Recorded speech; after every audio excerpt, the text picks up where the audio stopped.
If you've stumbled upon necessitate.com while hunting for garage equipment or service hub tools that seem almost too affordable, you're probably wondering whether it's a legit store or just another scam trap, and you're right to ask.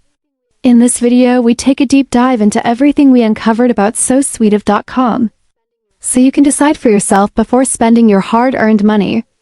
At first glance, the website looks decent, offering a wide range of garage-related products with heavy discounts. But several red flags quickly start to surface once you scratch beneath the surface. First, the product images used on the site are not original. They appear to be copied from various other websites, which is a common tactic used by fraudulent stores to create the illusion of legitimacy. Then there's the domain registration. It was created very recently on May 11, 2025, which makes it a brand new website with no track record or established customer base.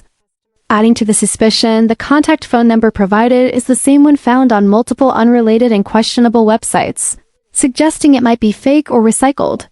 Even after searching platforms like Trustpilot and other review sites, we couldn't find a single reliable review or rating from actual customers, nothing to support their credibility. All of this creates a cloud of doubt that's hard to ignore. While we can't say with 100% certainty that it's a scam, the lack of transparency, unverified information, and overall sketchiness makes it a very risky option. If you're considering buying from necessitate.com, take a step back and think twice. Sometimes the best decision is to avoid making one at all.